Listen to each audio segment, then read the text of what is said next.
Assalamualaikum warahmatullahi wabarakatuh. Selamat datang di channel Tarbus TV. Pada video kali ini saya akan membacakan untuk Anda buku yang berjudul Your Excellent Skill Sharpener karya An Ubaidi bagian ke-9.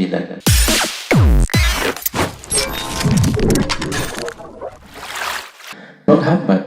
Dari studi ilmiah dilaporkan bahwa ada dua isu besar yang membuat orang ingin pindah pekerjaan atau profesi, yaitu peningkatan pendapatan, uang atau materi, dan perbaikan karir, posisi, perlakuan, pekerjaan, dan seterusnya. Keinginan demikian tentu sudah benar dan baik, tetapi yang terkadang sering kita abaikan adalah munculnya hambatan di dalam diri kita yang tidak segera kita singkirkan sehingga keinginan itu kandas. Apa saja hambatan di dalam diri kita yang perlu disingkirkan? 1. Bekerja hanya untuk mencari uang.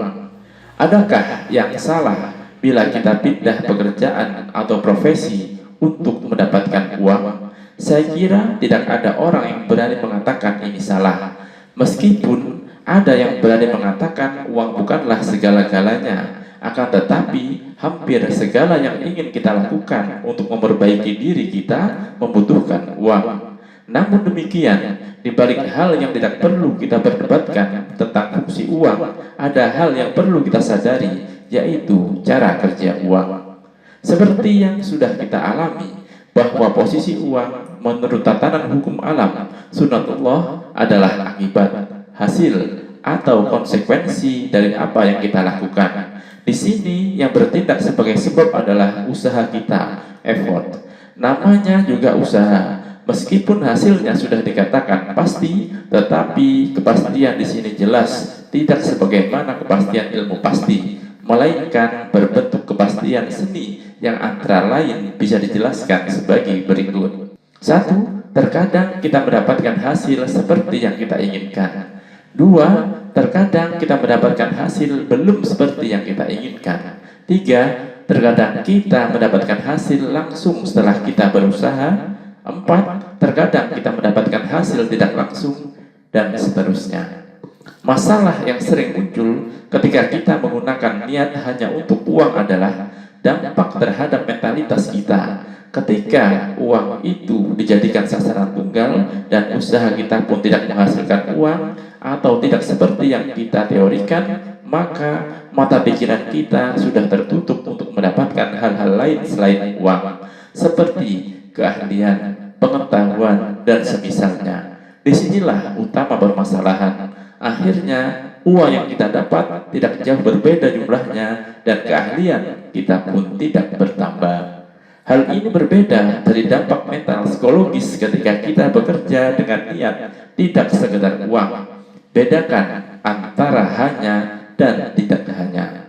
Meskipun tetap dalam pengertian sama-sama membutuhkan uang, tetapi begitu uang itu tidak kita dapatkan seperti yang kita inginkan melalui cara seperti yang kita pastikan, maka pikiran kita masih terbuka untuk mendapatkan hal-hal lain, termasuk keahlian kerja, relasi, dan lain sebagainya. Studi ilmiah di bidang karir melaporkan suatu temuan bahwa karyawan yang berangkat ke kantor hanya untuk menunggu gaji ternyata kurang kreatif dan kurang memiliki motivasi maju dibandingkan karyawan yang niatnya ke kantor untuk meraih prestasi yang lebih tinggi di bidangnya.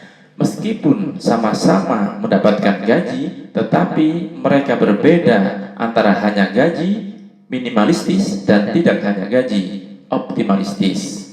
Oleh karena itu, ajaran Islam menempatkan niat sebagai rukun aktivitas ibadah. Suatu aktivitas akan dihukumi sebagai ibadah mendapatkan dua hasil, yaitu hasil di dunia dan hasil di akhirat, tergantung pada niatnya.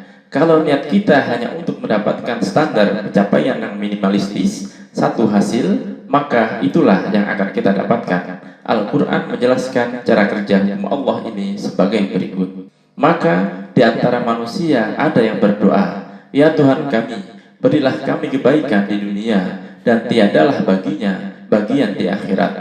Dan di antara mereka ada yang berdoa, ya Tuhan kami, berilah kami kebaikan di dunia dan di akhirat, dan peliharalah kami dari siksa neraka. Mereka itulah orang-orang yang mendapatkan bagian dari apa yang mereka usahakan, dan Allah sangat cepat perhitungannya.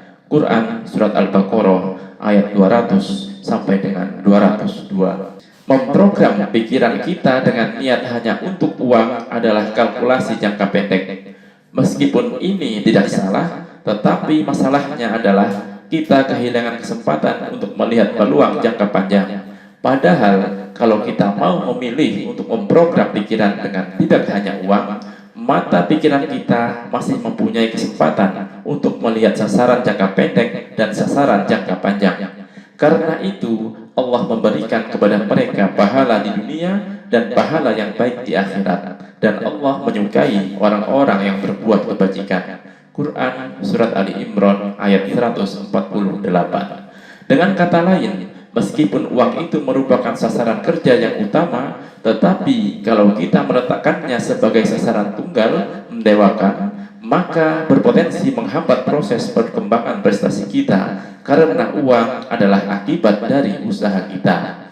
Banyak dan sedikitnya uang yang kita terima tidak tergantung pada niat kita untuk mendewakan uang, melainkan pada skill yang kita terapkan dalam usaha kita. Sepertinya ada hal yang perlu kita bedakan antara mencari uang dan mendatangkan uang.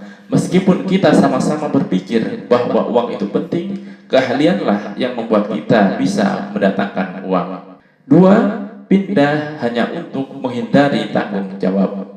Di balik semua persamaan yang bisa kita saksikan secara kasat mata, ada perbedaan yang membedakan di antara orang per orang. Meskipun sama-sama pindah, tetapi berbeda antara orang pindah untuk meraih prestasi yang lebih bagus dan orang yang pindah hanya untuk menghindari tanggung jawab pekerjaan atau profesi, hanya karena ingin enaknya saja dan hanya karena kepentingan egoisme yang sempit.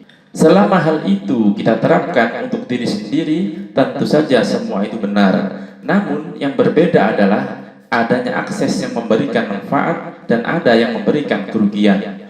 Memilih model pindah yang kedua akan memberikan kerugian buat kita. Di antara bentuk-bentuk kerugian itu adalah: 1. Orang yang menghindari adalah orang yang lemah. 2. Orang yang menghindari adalah orang yang kalah. 3. Orang yang menghindari adalah orang yang menjadi korban orang lain atau korban keadaan. Karena kita lemah, karena kita kalah, dan karena kita memilih posisi diri sebagai korban, tentu saja sulit bagi kita untuk memperbaiki diri.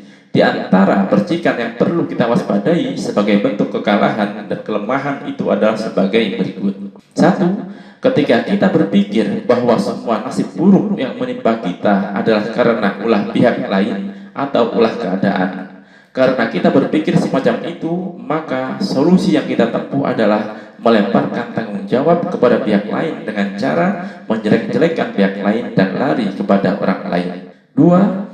Ketika kita sama sekali tidak mempercayai adanya kemampuan dan keunggulan di dalam diri kita yang bisa kita gunakan untuk memperbaiki diri kita. 3. Ketika kita melampiaskan ketakutan kita pada resiko usaha, misalnya takut gagal, takut dihina orang, takut dilecehkan orang, takut tersingkir, dengan cara menghindari usaha atau dengan cara tidak melakukan sesuatu. Oleh Washington Irving dikatakan bahwa perbedaan orang yang akhirnya menjadi pemenang dan orang yang menjadi pecundang adalah muatan pikirannya. Orang pertama berpikir bahwa dirinya harus mengalahkan nasib buruk, sementara orang kedua berpikir bahwa dirinya memang pantas dibikin kalah oleh nasib buruk. Al-Quran menyuruh kita untuk menjadi orang kuat, menjadi pemenang di hadapan diri kita dengan menunjuk kita sebagai khalifah, penguasa. Tugas utama khalifah adalah membangun, memperbaiki, dan bukan membiarkan sesuatu atau hanya menyalahkan sesuatu yang memberikan dampak buruk. Merujuk pada hasil studi para ahli di bidang karir, ada hal yang sepertinya penting untuk kita jadikan sebagai pelajaran. Studi menemukan bahwa di antara penyebab kegagalan yang banyak dialami orang-orang di dunia karir adalah sebagai berikut. 1. Kalah oleh ego pribadi. Orang yang berhasil merealisasikan tujuannya menggunakan pengetahuan, pemahaman, dan pengalamannya untuk menemukan tentang cara serta jalan mencapai tujuan ketika langkahnya kandas di tengah jalan. Sementara orang yang tidak bisa mewujudkan tujuannya kalah oleh egonya sendiri, kalah oleh nafsunya, sehingga pikiran dan kesadarannya tidak bekerja. Al-Quran mengingatkan kita, maka pernahkah kamu melihat orang yang menjadikan hawa nafsunya sebagai Tuhannya dan Allah membiarkannya sesat berdasarkan ilmunya? Quran Surat Al-Jasiyah ayat 23. Dua, asumsi dini yang mematikan, hasty assumption. Orang yang berhasil meraih tujuannya tidak menggunakan asumsi dini yang mematikan langkah, semangat, dan niatnya untuk memperbaiki dirinya. Sementara orang yang tidak atau belum berhasil sering menggunakan asumsi dini yang mematikan, semacam kesimpulan, wah, sudah tidak bisa lagi, wah, sudah mati sampai di sini, wah, sudah tidak ada jalan lagi.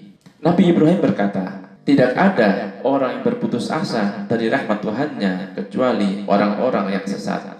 Quran Surat Al-Hijr ayat 56. Tiga, sikap mental negatif, negative attitudes. Orang yang berhasil meraih tujuannya tetap berusaha keras untuk mengabadikan sikap mental positif terhadap dirinya, terhadap orang lain, dan terhadap keadaan, meskipun kenyataan berubah menjadi negatif. Sementara orang yang belum atau tidak berhasil meraih tujuannya lebih sering menggunakan sikap mental negatif dengan cara membiarkan kenyataan negatif, memperburuk diri gara-gara kenyataan buruk, menyalahkan kenyataan demi kepuasan nafsu tanpa ada keinginan untuk memperbaiki. Karena sesungguhnya sesudah kesulitan itu ada kemudahan. Sesungguhnya sesudah kesulitan itu ada kemudahan. Maka jika kamu sudah selesai dari satu urusan, kerjakanlah dengan sungguh-sungguh urusan yang lain. Dan hanya kepada Tuhanmu lah hendaknya kamu berharap. Quran Surat Al-Insyirah ayat 1 sampai dengan 8. 4. Mencurahkan seluruh energi hanya untuk mencari muka, hanya untuk supaya disenangi, takut menjadi beda karena takut dibenci, atau takut tidak disenangi. Bill Cosby mengingatkan, saya tidak tahu cara untuk meraih keberhasilan, tetapi cara untuk gagal adalah memiliki keinginan untuk menyenangkan semua orang. Psikolog Dennis Waitley menyarankan, berbedalah dengan orang lain. Jika perbedaan itu punya arti berbeda dalam hal standar prestasi personal dan profesional yang lebih tinggi. Berbedalah dengan orang lain jika perbedaan itu punya arti berbeda dalam hal lebih rapi dan lebih bersih dari kelompok Anda. Berbedalah dengan orang lain jika perbedaan itu punya arti berbeda dalam hal lebih lama dan lebih banyak usaha dalam pekerjaan Anda. Berbedalah dengan orang lain jika perbedaan itu punya arti berbeda dalam hal keberanian mencermati resiko. Katakanlah, hai kamu, berbuatlah sepenuh kemampuanmu, sesungguhnya aku pun berbuat pula. Kelak kamu akan mengetahui siapakah di antara kita yang memperoleh hasil yang baik dari dunia ini. Quran Surat Al-An'am ayat 135. 5. Mengabaikan kesopanan, tata krama, atau kebaikan. Orang yang berhasil meraih tujuannya adalah belajar mengerti kesopanan, tata krama, dan berbuat baik kepada orang lain. Sesungguhnya telah datang dari Tuhanmu bukti-bukti yang terang. Maka barang siapa yang melihat, maka manfaatnya bagi dirinya sendiri. Dan barang siapa yang buta, maka kemudaratannya kembali kepadanya. Quran Surat Al-An'am ayat 104. Hambatan yang ketiga adalah menolak syukur. Syukur adalah kemampuan kita untuk memberdayakan apa yang sudah kita miliki dengan cara yang tidak melanggar kebenaran untuk mendapatkan keinginan kita yang lebih baik. Pekerjaan atau profesi yang kita miliki, pengalaman yang sudah kita tempuh, atau pengetahuan yang sudah kita dapatkan dari pekerjaan atau profesi lama adalah sumber daya yang menunggu sentuhan pemberdayaan dari kita. Dan hasil yang kita dapatkan dari pekerjaan atau profesi lama adalah sumber daya yang menunggu sentuhan dari kita. Oleh karena itu, syukur dikatakan sebagai surat undangan bagi datangnya nikmat. Syukurlah yang membuat jumlah nikmat yang kita miliki semakin bertambah. Sesungguhnya, Jika kamu bersyukur, pasti kami akan menambah nikmatku kepadamu. Dan jika kamu mengingkarinya, maka sesungguhnya azabku sangat pedih. Quran Surat Ibrahim ayat 7. Lawan dari syukur adalah kufur nikmat. Kufur berarti menolak atau membiarkan sumber daya yang sudah kita miliki, atau menempuh jalan usaha yang melanggar sunatullah di dunia ini. Oleh karena itu, kufur dikatakan sebagai surat undangan bagi datangnya siksa. Siksa paling dekat yang akan mendatangi kita adalah jumlah hasil yang tidak bertambah secara kualitas dan kuantitas meskipun kita sudah pindah kemana-mana. Kalau kita menolak menggunakan pengalaman, pengetahuan, dan keahlian yang kita dapatkan di masa lalu, tentu saja semua itu tidak berguna bagi kita. Meskipun kita sudah lama bekerja, namun pengalaman kita tidak menjadi guru bagi kita karena tidak kita gunakan untuk menyerahkan diri. Begitu juga kalau kita menggunakan semua itu tetapi dengan jalan yang melanggar kebenaran, meskipun sepertinya pelanggaran itu membuat kita merasa aman, tetapi pada akhirnya tidak satupun orang di dunia ini yang pelanggarannya dibiarkan atau diabaikan. Al-Quran menceritakan hukum Allah ini seperti dalam ayat berikut. Dan tidaklah orang membuat dosa kecuali kemudaratannya itu kembali kepada dirinya sendiri, dan seorang yang berdosa tidak memikul dosa orang lain. Quran Surat Al-An'am ayat 164. Sesungguhnya orang-orang yang berdosa berada dalam kesesatan di dunia dan di dalam neraka. Quran Surat Al-Qamar ayat 47. Dan mereka berkata, kami sekali-kali tidak akan disentuh oleh api neraka kecuali selama beberapa hari saja. Bukan demikian yang benar. Barang siapa yang berbuat dosa dan ia telah diliputi dosanya, mereka itulah penghuni neraka. Mereka itu kekal di dalamnya. Quran Surat Al-Baqarah ayat 80 sampai dengan 81.